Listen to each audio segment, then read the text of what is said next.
بسم اللہ الرحمن الرحیم۔ السلام علیکم، میں ہوں آپ کا میزبان اور آپ دیکھ رہے ہیں نیوز آف بٹنگڑ۔ دوستو، عالمی سیاست کے میدان سے سنسنی خیز اور بہت ہی بڑی خبر سامنے آئی ہے جس نے واشنگٹن سے لے کر تل ابیب تک سب کے ہوش اڑا دیے ہیں۔ جی ہاں، جس امریکہ اور ایران کی دشمنی کی مثالیں دی جاتی تھیں، اب ان کے درمیان ایک تاریخی امن معاہدہ ہونے جا رہا ہے۔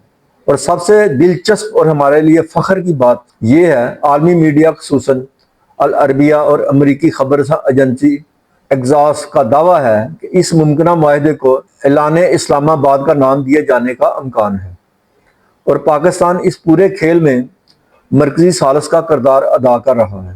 پاکستان کے فیلڈ مارشل جمعہ اور ہفتہ کو تہران میں ڈیرے ڈالے رہے تاکہ اس گرینڈ ڈیل کو حتمی شکل دی جا سکے۔ اب آپ سوچ رہے ہوں گے کہ بھئی اس معاہدے میں ایسا کیا ہے جس پر پوری دنیا میں اتنا ہنگامہ برپا ہے؟ اور جیسے ہی یہ خبر مارکیٹ میں آئی، عالمی منڈی میں تو جیسے زلزلہ سا آ گیا ہو۔ خام تیل کی قیمتیں یکدم 5% سے زیادہ گر گئیں اور برنٹ کروڈ آئل $98 فی بیرل پر آ گیا۔ یعنی دنیا نے سکھ کا سانس لیا کہ چلو اب تیل سستا ہو گیا اور مہنگائی کا دن کچھ قابو میں آئے گا۔ لیکن ٹھہریے، کہانی اتنی سادہ نہیں ہے جتنی نظر آ رہی ہے۔ اب ذرا تصویر کا دوسرا رخ دیکھیے اور یہیں سے اصل بتنگڑ شروع ہوتا ہے۔ امریکی میڈیا نے اس ڈیل کے جو کچے چٹھے اور اندرونی نکات کھولے ہیں، انہیں سن کر آپ کے 14 طبق روشن ہو جائیں گے۔ جناب، سب سے پہلی اور بڑی بات یہ ہے کہ یہ کوئی مستقل امن معاہدہ نہیں ہے، بلکہ صرف 60 دن کا ایک عارضی MOU ہے جس میں آگے چل کر توسیع ہو سکتی ہے۔ اب ذرا اس ڈیل میں امریکہ کی چالاکی دیکھیے۔ ٹرمپ انتظامیہ نے ایران کے سامنے اصول رکھا ہے، کارکردگی دکھاؤ اور ریلیف پاؤ۔ یعنی ایران پہلے کام کر کے دکھائے گا، پھر امریکہ اس کی گردن سے پابندیوں کا پھنڈا تھوڑا سا ڈھیلا کرے گا۔ معاہدے کے تحت ایران کو فوری طور پر آبنائے ہرمز سے وہ تمام بارودی سرنگیں ہٹانی ہوں گی جو اس نے بچھائی تھی، اور انٹرنیشنل تجارتی جہازوں کو بغیر کسی ٹول ٹیکس کے گزرنے کا صاف راستہ دینا ہوگا۔ اس کے بدلے میں واشنگٹن ایرانی بندرگاہوں پر لگی بعض اقتصادی پابندیاں نرم کرے گا تاکہ ایران دنیا کو اپنا تیل بیچ سکے اور اپنی گرتی ہوئی معیشت کو سہارا دے سکے۔ مگر اب ذرا ان نکات پر وہ کڑی تنقید اور سوالات دیکھیے جو پینٹاگون اور تہران دونوں جگہ اٹھ رہے ہیں، اور یہی اس ڈیل کے سب سے کمزور پہلو ہے۔ ایران کو کیا ملا؟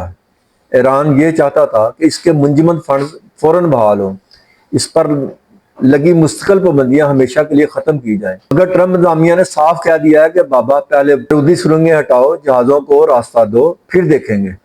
یعنی ایران کو عملی طور پر کچھ نہیں ملا، صرف ایک عارضی لالی پاپ کے بس اپنا تیل بیچ لو۔ اس ڈیل کے تحت ایران یہ زبانی یقین دہانی کرا رہا ہے کہ وہ کبھی جوہری ہتھیار نہیں بنائے گا، اور ان 60 دنوں میں یورینیم افزودگی کو محدود کرنے پر مذاکرات جاری رکھے گا۔ بھائی، یہ بات کسی سمجھدار کے گلے سے اترتی ہے کیا؟ جو ملک برسوں سے سخت ترین امریکی پابندیوں کے باوجود اپنے ایٹمی پروگرام پر اڑا ہوا ہے، وہ صرف 60 دن کے لیے کاغذی کاغذ کے ٹکڑے کے لیے اپنا جوہری پروگرام رول بیک کر دے گا؟ یہ کیسے ممکن ہے؟ جاپان پر ایٹمی حملہ کرنے والا ملک امریکہ ایران پر کیسے پابندیاں عائد کر سکتا ہے، جبکہ امریکی حکام نے صاف کہہ دیا کہ ان 60 دنوں کے دوران خطے میں تعینات امریکی فوج 1 انچ بھی پیچھے نہیں ہٹے گی، وہ وہیں موجود رہے گی اور ایران کی کن پٹی پر بندوق تانی رہے گی۔ تو پھر یہ کیسا امن معاہدہ ہے جہاں کشیدگی کی فضا آج بھی موجود ہے؟ اس ڈیل میں لبنانی مزاحمتی تحریک حزب اللہ اور اسرائیل کے درمیان جنگ کے خاتمے کا نقطہ بھی ڈال دیا گیا ہے۔ اب سوال یہ ہے کہ جو اسرائیل پچھلے کئی مہینوں سے کسی انٹرنیشنل قانون کی پرواہ نہیں کر رہا، کیا وہ واشنگٹن اور تہران کے اس عارضی MOU کی وجہ سے جنگ روک دے گا؟ خصوصاً جب اسرائیل کا مطالبہ ہے کہ ایرانی جوہری خطرہ مستقل ختم ہونا چاہیے، عارضی نہیں۔ یہی وجہ ہے دوستو، جیسے اس ڈیل کی بھنک امریکی سیاستدانوں کو پڑی تو واشنگٹن میں ایک طوفان کھڑا ہو گیا۔ صدر ڈونلڈ ٹرمپ، جو ہمیشہ اپنی اکڑ اور امریکہ فرسٹ کے نعرے کے لیے جانے جاتے ہیں، اس وقت اپنے ہی ملک میں شدید ترین تنقید کی زد میں ہیں۔ ڈیموکریٹ نے تو ٹرمپ کو بدترین پوزیشن میں دھکیل دیا ہے۔ دباؤ اتنا زیادہ ہے کہ اب ٹرمپ صاحب بیانات بدل رہے ہیں۔ بھئی، ابھی ڈیل مکمل طے کہاں ہوئی ہے؟